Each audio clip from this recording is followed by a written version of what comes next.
But when I raise my eyebrows and when I have different expressions, and I think that's a lot of the things that I see trainers sometimes leave out is they might just be talking without using their facial expressions to convey a piece, whether it's serious or it's exciting or all the different ways to use your face to communicate that piece with your voice. Welcome back to the Spark Connect. Everybody's a singer. Even you. That's where today's conversation begins. And it only gets better from there. I'm joined by Vanessa Hoffman, and we're talking about what vocal performance teaches us about training, engagement, and showing up authentically. We dig into breath control, vocal care, facial expression, and how using your whole voice and your whole face changes how people connect with you. If you use your voice for a living, this episode is a must. Hi, Vanessa. I am so pleased to be here with you today. In the pre-show, we were talking about how, well, everybody's a singer. But anyway, I wish that was me. I just can't wait to have this conversation with you today. So please tell us about you, introduce yourself, your form of artistry, which I might have just given away a little bit, and the work that you do in learning and development. Welcome. Thanks, Kassy. It's a pleasure to be here. So my name is Vanessa Hoffman, and I work in a very large school district in Colorado. And my department is professional development, and we do trainings for people who do not have a teaching license generally. So our department supports transportation, custodial, before and after school care, all the people that work in a school district. We also do quite a bit of leadership training. Our department supports about 4,000 people, and there's 3 of us. So the beauty of that is that I get to do a little of everything. We don't have just instructional designers or just facilitators. We get to do it all, which is really fun and a variety, and I get to do it all. So it's fun to do that. Wow. Yeah, it's as far as what my artistry is, I have a business degree, but I also have a vocal performance minor. So I do get to sing. Singing is such a big part of my life. I sing in 2 different ensembles. I sing in a chorale for the town that I live nearest to. And then I sing in church choir and cantor as well. Oh my gosh. Did you say a chorale? Uh-huh. Tell us about what a chorale is. And then secondly, did you say a cantor? Yes. I'm so interested. A chorale is an ensemble of typically trained singers. So the pieces that we do are a little bit harder, a little bit more advanced. We have a director who is a trained conductor, and so she is very particular in getting a certain sound and a certain way that we sing the pieces. Wow.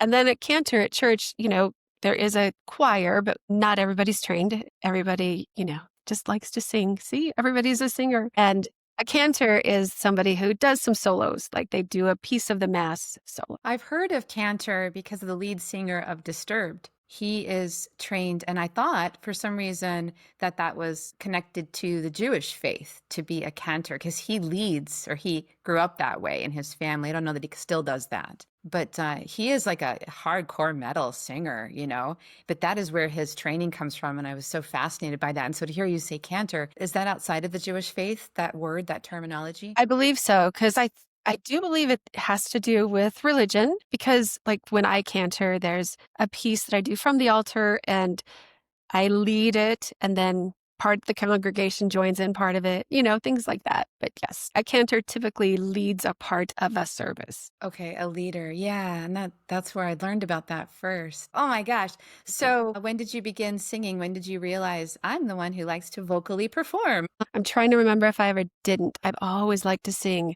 And actually my first performance was in 6th grade.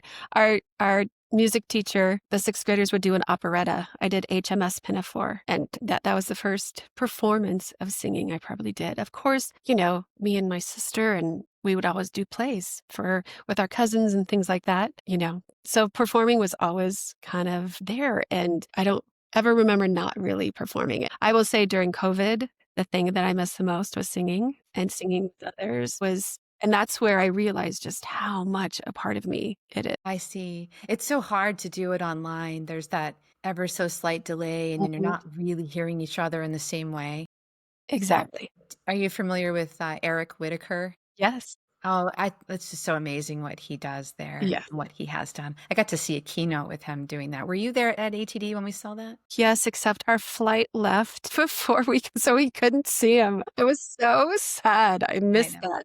It's Yeah. so amazing though, huh? Even just watching it online and but Yes. it's so challenging. There's certainly a lot of editing that he has to bring to that to make that whole thing work. So Yes, a lot.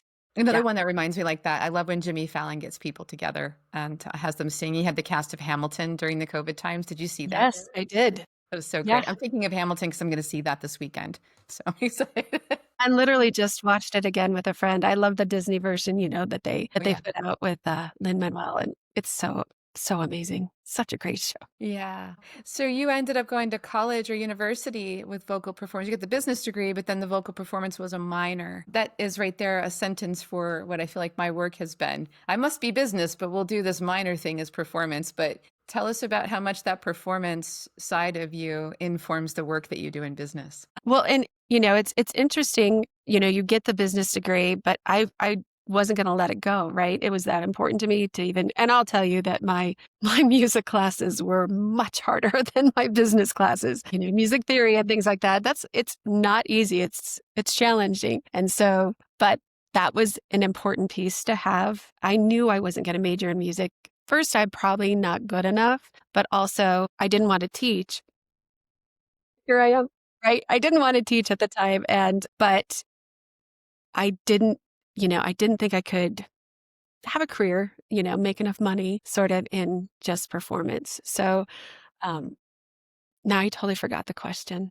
No, I understand that too, because that was me. I thought acting and theater and performance was just wonderful, but I was like, I'm not that good. And I don't want it. I don't think I can make a life out of this. And so I was so happy to find training. And I make a joke about I'm an actor who became a trainer, an actor who got a job became a trainer. But actually, I love that so much. I love training even more. I don't ever mean to put it down because I knew, as you've mentioned, you mentioned that the music classes were a lot harder. What makes them so difficult? There's things that you have to use your ear. There's a lot of, like, every Friday we had to do these tests with a TA, a teaching assistant, and it would be on listening for, you had to identify the intervals, or you had to identify the chords, or you had to sight read. So all of those, but just all that music theory, Latin, they're challenging classes. Sometimes I watch some of those people on the socials, YouTube in particular, where they analyze a vocal performance and they'll listen to it and they'll pause and they'll say something and I'll be like, I don't know what you just said. And then they go back and I watch these a lot because I find myself being like completely fascinated by, wait, what? Roll it back, do what happened there? And they're like, listen to this piece, listen to that. And I understand what you're saying. I have no idea how they know that or even how they're hearing it. And so I get lost listening to these, hoping that I will one day understand it too. I don't know why. Well, and it's interesting. I think when you listen to a singer or a piece of music, and it's because you're connecting with the musicality and the music. They're listening in a different way, right? And I also think as a trainer, when I am a participant, I am the worst participant because I'm listening in a different way. And I can, Yes. there's a lot of pressure for somebody when I'm in the class because I'm not necessarily listening to I mean, I am listening to the content, but you're learning, you're picking up, oh, that was good, Of picking up course. things that they do as well, because you tune into that in a different way. I love that you brought this up so much because I got to tell you, just last week, oh, why did I just admit this? Go ahead. I was at a keynote, somebody said, what did they talk about? And I go, oh, you think I was listening to the message. I see what you did there. Wait a second. And then they laughed and they were like, oh, you were just watching logistics and performance choices on percent. Do you want to talk about that? So true. Absolutely. It's so interesting. But listen, that would play out so well for us, especially as people. Do you train trainers? About every other year, I train a group of trainers, to become trainers. Yeah. So, there's a lot. So we used to do, I think it was 16 hours. Then we cut it to 8. And now I do I do a 2-hour facilitation and a 2-hour like presentation, kind of different. I actually have a public speaking one too, just because all those things are a little different. There's so many facets to all of those things, and trying to identify what's most important to try to have help somebody. Your virtual facilitation is quite long because Yeah, there's a lot. So, there's a lot. trying to squish it down. That's probably my biggest challenge is time, getting time with people. Yeah. And you're analyzing what's being done as much as what's being said, but it's a little bit more of like the how and the purpose and all the things that are driving that. And Yes. even if we flip that to the other side in training, there's what people said, but then there's what people mean. Right. And to be able to pick up on that, the vocal performance side of you probably has some pretty honed skills on doing that. Have you ever thought about it from that angle before? A little bit, especially, preparing for today, just thinking about, when you work on a piece of music, it's more than the notes and it's the dynamics and it's the pacing. And if you think about when you prepare for a training, whether it is a presentation or a facilitation, you have to practice because you have to think about your pacing and you have to think about that engagement piece and how it's and how the message is going to be received because whether it's a song or it's content, it is about communication and how you're going to communicate that to make sure how you want them to receive, to get as close to close that communication gap, how you intend for them to receive it and how they actually receive it. Right. It reminds me of one of my mentors a couple of years ago, many years ago, actually said, you know, in response to the question of like, what's the thing that you do to prepare like the night before you do a speech or a talk? And, a lot of people will come and ask me the same thing. And I love this bit that I was given from one of my mentors. You might think that it's like, well, just review your notes and your entrances and exits. And it's actually not that. The thing that I do the day before is I go through the segments of my speech, which I've already done it, but this is the last thing that I do. I go through the different segments and I'm looking at each segment of how do I want the audience to feel in this moment? And then what do I want in this moment? And then I go through and I make sure I've got contrasting moments and we're leading it through. But it isn't content. It isn't what I'm going to do. I am focused on what I want the audience to feel per segment right before I do it. That's the last thing I want to remember because, I know I've done a lot of work rehearsing and practicing and learning everything ahead of time. But in the last moment, what I'm going to care most about is how it makes you feel in each moment. I It love reminds that. me of music. It's music, isn't it? It is. It's music and I hate to, and you probably agree with this, like say it's a performance, but it really is because you really are sort of bringing them along on this journey, this learning journey. And when you want them to feel a certain way, that is a performance.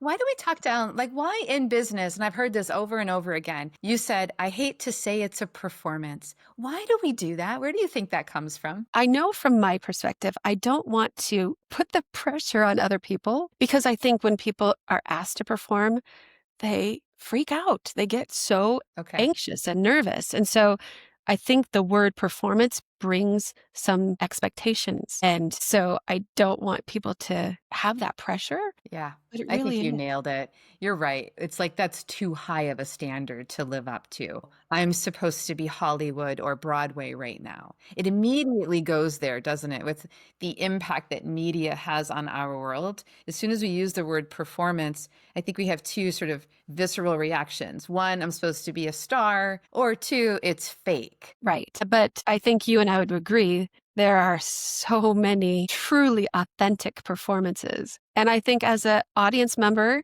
when you see a true authentic performance, you know it. Yeah, yeah. And so many people arrive at what their authentic performance is in so many different ways. I think it's part of what is interesting for me about talking to the guests on the podcast because we all come at it in different ways. I imagine that, well, one of the things you and I were talking about in the pre-show, speaking of coming at things in different ways, it was a secret pre-show. Nobody got to hear it except for me and Vanessa. It will forever remain secret. But here, this part of it is for everybody now.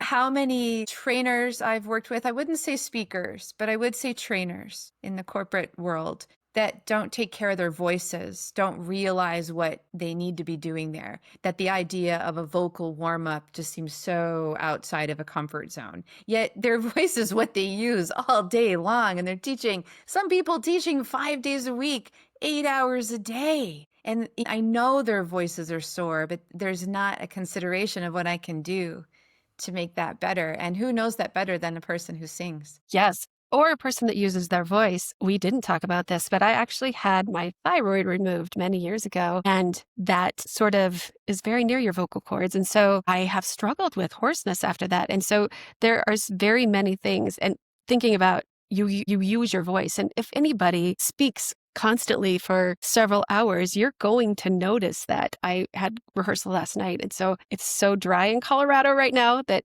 I'm very much struggling with my voice right now.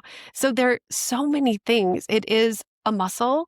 Like if you're an athlete, you take care of your muscles. And as a speaker or a singer or anybody who has a performance in that way, you have to take care of that. And there's so many easy ways to take care of it. There's Yeah. many advanced ways, but just that warm up, first thing in the morning, you don't sound the same as you do later on in the day because you're You not warmed it up. you warmed it up. It sounds different.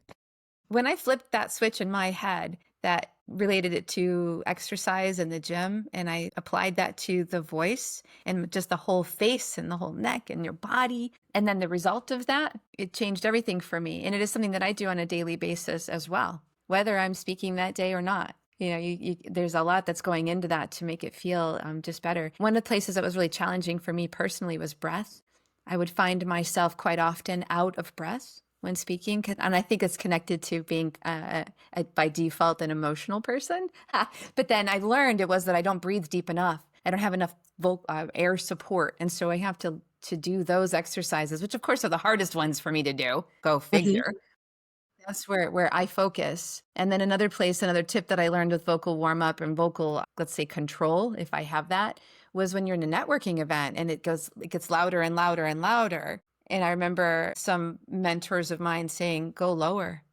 Mhm. Absolutely go lower and you will be heard and you will not have to be straining your voice to be louder. And I also wear earplugs to help with that going lower. And people are always amazed, like, why can we hear you in this entire room? And I'm like, because I'm actually lower down. I'm not going to try to fight over the din. Right. Breakthrough.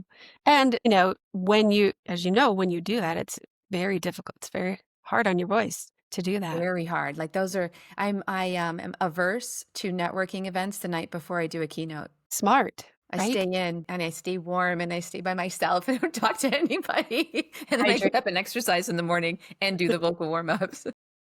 But it's smart because you're taking care of your body, your muscles that you're going to use. Somebody who is going to go run a marathon is not going to run a bunch the night before, most likely. Like they're saving it up and then Yeah. you're Yeah. protecting that. I mean, it's interesting you say that about your breath. I am teaching a public speaking class next month, and I had sent to the participants because it's short. And I said, what is the one thing you really want it? Because I just want to tailor it to what they need. And somebody said, every time I train, I get a headache and I feel like I don't use my breath right. And so, just it is truly something that you have to consider. And a lot of it comes from nervousness as well. Yeah. Nervousness is good, like that you can use it to your advantage, but if you don't make adjustments, it can be harmful. Yeah. I think when people get nervous, they breathe more shallow. Exactly. And that's going to affect the breathing control that you have and the stamina Hmm. that you'll be able to maintain that for what it takes. It's When people get nervous and talk too fast, then you're Mhm. not breathing, That's taking those pauses. either you're not breathing or you're teaching online. Just kidding. People talk really fast when they teach online because, we learn faster when people talk faster. I was recently in a workshop. We were doing a facilitator's refresh a whole day. It was cute. The client was like, I want to send them to the spa, but that's not approved. And I'm like, let's make it feel like they've gone to the spa and we'll do all these really wonderful things to honor the work that they do. It wasn't a facial, but we did do vocal warm-ups as part of it, which was outside of all their comfort zones. And it turns out one of the men, the only man that was in the group that day, it was a small group of like 8 of us. He is a musician and a jazz singer and performer. And he's also a teacher at the university, a professor. And we went through this whole vocal warm-up thing, and he's kind of a low-key, chill dude, jazz, you might imagine. And we were done. We were debriefing all of that, and I really had to push them. They were kind of embarrassed to do all that, not necessarily him, but the others were a little like, you're going to make us say weird things and do weird things with our faces, brrr, kind of stuff. He was real quiet, and we are like, what's going on? He teared up. And he said, we have never he's like, I've been teaching for 30 years. We've never come together like this and focused on what it takes from our bodies and specifically from our voices to teach online all day. And I'm just so taken with how much I needed to do that. How wonderful it is that we're talking about it and we're honoring what we're doing to our bodies and not only our minds when we do this. Wow. I know. Powerful. And all I was doing was making them do vocal warm-ups, which are really embarrassing to do. And fun to watch from a facilitation standpoint. What's interesting about that is when we were talking about performance, when you're online and you have to bring that energy and you have to engage, I think virtually is more challenging than even in person, because in person you have more to work with. You have space, you have other people. But I think online you have to bring so much more energy, and to do that all day long, to be on. And so, performing that takes a lot. That takes a lot. It's a lot. It's really hard. I'm probably at a place today where I feel like it isn't more, it's just different. And I've done so much online that when I'm in person, it feels like more energy that I have to bring. And I don't know that more is the right word for either one of them. It's just so different. It takes a lot of energy. It does take a lot. And it's that might be my perspective, because I'm usually in person. Yeah. So when I'm online, I feel like I have to put more into it. Yeah. And it can be exhausting because it is a lot to just. Well, there is that part too, where the audience isn't nearly as energetic. They're all muted, literally muted. And so there's that, you feel like you got to bring more. And I think to some extent you do. And I personally believe that a lot of that more comes through the vocals. Because if you're not doing a song and dance on the camera, and those people that are, we're not paying as much attention to them because it's too distracting. But we need to do it in the way our voices move. Pacing, as you know, this is how Vanessa and I met. We met through, she came through my virtual trainer facilitation and program. And it was immediately, I can tell how poised you are. I don't know how I didn't know from the moment that I first met you that you're a singer. I only just learned this in inviting you to be on the podcast, which I'm mad about, but I'm happy that I know now. But of course, you are so poised and you have such control over the way that you sound. Every time I've seen you present, it's just beautiful. Thank you for that, Kassy. True. That means a lot from you. Aw. Yeah. And I think that so much of the performer of you does come out, whether you're realizing it or not, What kind of rehearsal did you have last night? You mentioned you were at rehearsal. So we have, for the chorale, we have our Christmas concert. Our winter concert is coming up. It's in 3 weeks. And so we're to the point where we're polishing. So working on dynamics, working on breathing together, working on coming at, the details. It's not learning the pieces anymore. It's the details. So I wish I lived in Colorado so I could come see. If I get sometimes we get a partial recording, I'll send it to you. Okay. I'm also I wonder what it would take to get to Colorado for the performance. You are invited to come to Colorado anytime. It's a great place to come. What part do you live in again?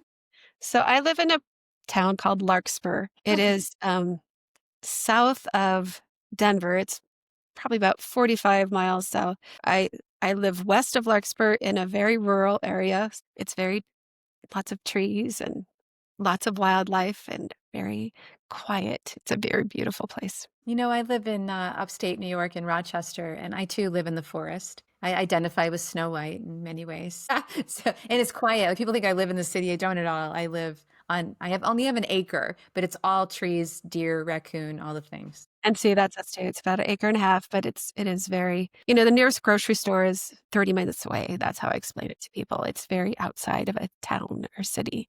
Wow. I am not that remote, but it feels like that when I come here. I'm like, I get to live here. But that's wonderful. Yeah. Our listeners are probably wondering, I think, at least I am. So could you teach us something? We are trainers after all, something that maybe comes from your vocal performance background that maybe I could use or consider for the next time that I'm doing a speech or a training. This would have been a question I could have used ahead of time. But when I think about, Kassy, I'm going to just talk out loud a little bit. I fun. imagine you probably process out loud a little bit as well, somebody who's somewhat expressive.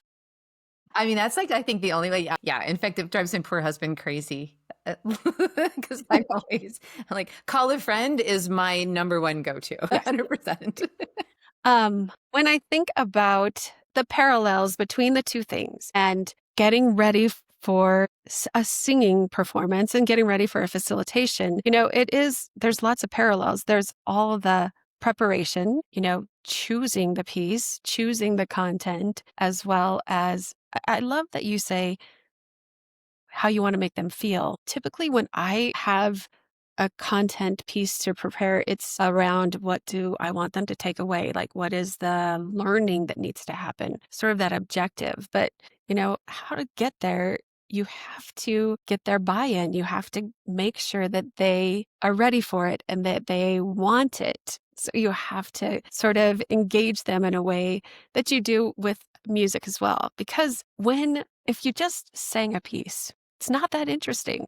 There's all the other pieces. One of the things that I thought about, and maybe this is the takeaway, you were talking about all the pieces and what you want, but it's actually your expression. I think one of the things, whether it's theater or singing, if I sang like this the whole time without moving anything, but when I raise my eyebrows and when I, have different expressions, and I think that's a lot of the things that I see trainers sometimes leave out is they might just be talking without using their facial expressions to convey a piece, whether it's serious or it's exciting or all the different ways to use your face to communicate that piece with your voice. So I think that might be the piece that I would Love that. encourage people. Use your face to communicate that piece with your voice. Yeah. They go together.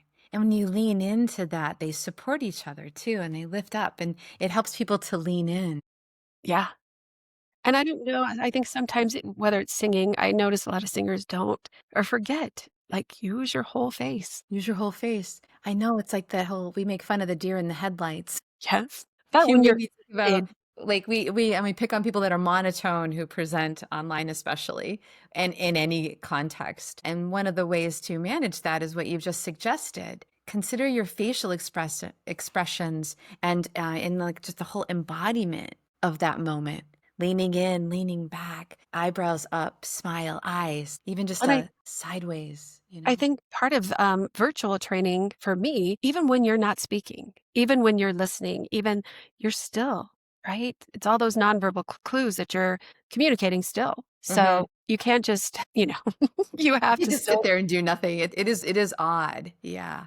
This is why we like to see each other on the camera.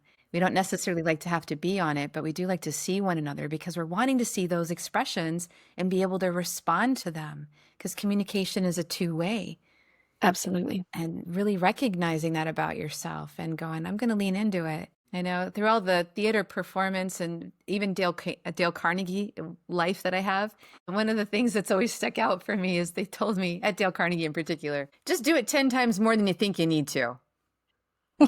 I find that so true, because I'll be like, I thought I went really big with that. No, they go bigger, go way bigger. And another performance coach that I had, they said, go as big as you possibly can because we can always dial it back. But when you go low, it's just boring. We got nothing. It's I can remember because I did a lot of theater, mostly in high school, but same with the gestures, like you Yeah. go big. Go big and dial it back and you'll find the right spot. Going too small is just you're hiding. Yeah. Yeah, I've And heard that before. you So. don't come across as a confidence in what you're doing, and you don't want to send that message, right? Yeah. I love how you've given us the tip, though, to really think about our facial expressions helping to illuminate the message that we're sharing. Think about that for a moment. You have your voice, you have the content. What are you doing with your face? I love that. Thank you for sharing that with us, Vanessa. That's a real solid tip. So, where can we connect with you, Vanessa? I am on LinkedIn. You can connect with me there. Excellent. And well, thank you so much for all that you've shared today and just bringing this beautiful, I'm going to call it a bit of a song of insight and just joy to our show today. We appreciate you. And I really enjoyed spending all this time with you today. Thank you, Kassy. It's always a pleasure spending time with you. That's your spark. Now go light something up. And hey, if this episode lit you up, share it with a friend, a fellow facilitator, or someone who needs a little more connection in their day. Be sure to follow the Spark Connect so you don't miss what's next. We've got more brilliant voices, bold ideas, and heart-forward conversations coming your way. Until then, stay curious, stay brave, and keep showing up.